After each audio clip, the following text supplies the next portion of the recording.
Lévitant se tient au seuil du départ, convaincu que s'en aller représente l'expression ultime de sa force et de sa sagesse. Il rassemble sa détermination comme une armure, polit ses raisons jusqu'à ce qu'elles brillent de rectitude et s'avance dans le vide de la séparation avec la confiance de quelqu'un qui croit avoir enfin résolu l'équation impossible de la connexion humaine. Comme il a tort. Ce qu'il ne comprend pas, c'est que le départ n'est pas une fin, mais un commencement. Le premier mouvement d'une symphonie qui crescendera inévitablement avec leur retour. Leur sortie crée un vide dans le tissu de leur existence, une déchirure dans la réalité que l'univers ne permettra pas de laisser non guérie. Les pierres d'attachement ne peuvent être détruites. Lévitant opère sous l'illusion fondamentale que les liens émotionnels peuvent être coupés par la pure force de volonté, comme briser des chaînes à mains nues. Il approche le départ avec la précision méthodique de quelqu'un qui démantèle un bâtiment, croyant que s'il enlève assez de structures porteuses, tout l'édifice de connexion s'effondrera simplement en décombres gérables. Ceci révèle la profonde incompréhension de la vraie nature de l'attachement. L'attachement opère comme les forces fondamentales de la physique, invisible, inescapable, tissé dans le tissu même de la conscience humaine. Lévitant pourrait aussi bien tenter d'échapper à la gravité en pensant sortir de son influence. Chaque lien qu'il a formé existe non pas seulement comme mémoire ou habitude, mais comme voie neurale gravée profondément dans l'architecture de son cerveau, comme schéma biochimique qui inonde son système de produits chimiques de reconnaissance chaque fois qu'ils sont déclenchés par des stimuli familiers. Leur stratégie de départ ressemble à quelqu'un essayant de supprimer son propre code source pendant que le programme fonctionne encore. Il peut modifier les comportements de surface, changer les circonstances externes, même déménager sur différents continents. Mais la programmation centrale reste intacte, parfaitement équilibrée comme toute chose devrait. L'être. La psychologie de Lévitant opère comme un écosystème complexe où les forces opposées maintiennent un équilibre délicat à travers une tension et un ajustement constant. Sa peur et son amour existent en opposition parfaite, créant un équilibre dynamique qui rend les deux émotions plus intenses qu'elles ne le seraient en isolation. Quand il choisit le départ, il n'élimine pas ce système. Il le déséquilibre simplement si loin que l'univers lui-même commence à travailler pour restaurer les proportions appropriées. Leur sortie représente une position extrême sur le spectre de distance émotionnelle, comme étirer un élastique à son point de rupture.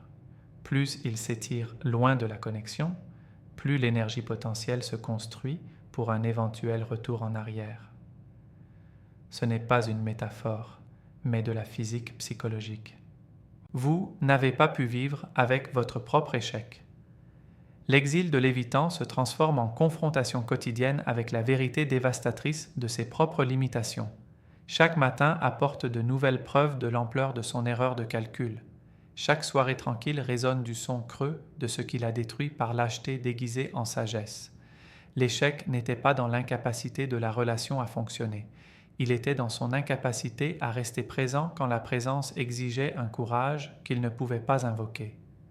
Ces journées deviennent des expéditions archéologiques à travers les ruines de sa décision.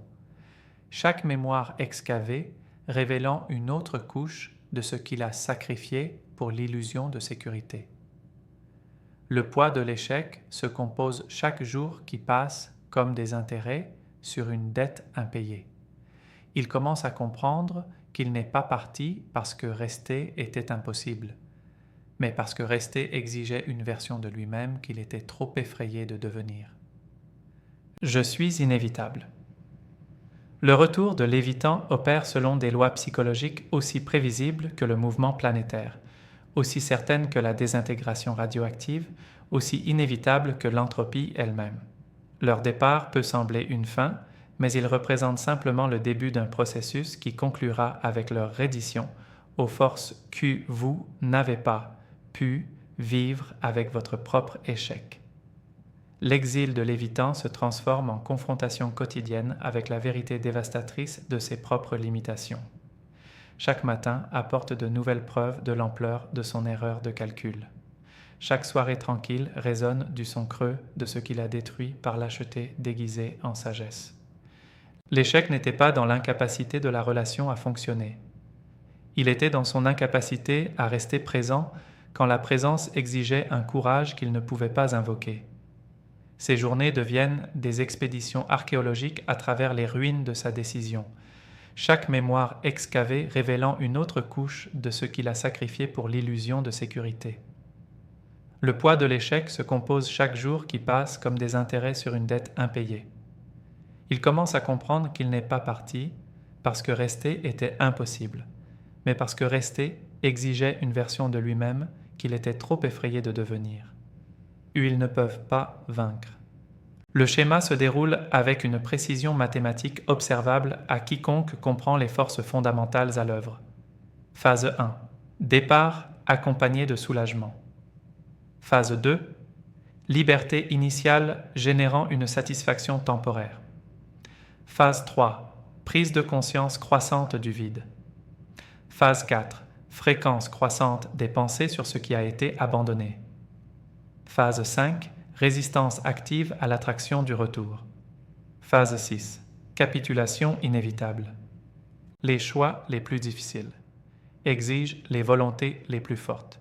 Lévitant fait face à un examen cosmique qui sépare ceux qui survivent simplement de ceux qui transcendent leurs limitations fondamentales. L'univers réserve son plus grand test aux êtres qui possèdent le potentiel pour la plus grande croissance. Le choix le plus difficile qui les confronte n'est pas de partir ou revenir. N'importe quel lâche peut fuir quand la peur submerge la pensée rationnelle. Le vrai test de volonté réside dans choisir la vulnérabilité plutôt que la sécurité, sélectionner la croissance plutôt que le confort, embrasser la beauté terrifiante d'être pleinement connu malgré chaque instinct de survie criant des avertissements. Le destin arrive, tout de même.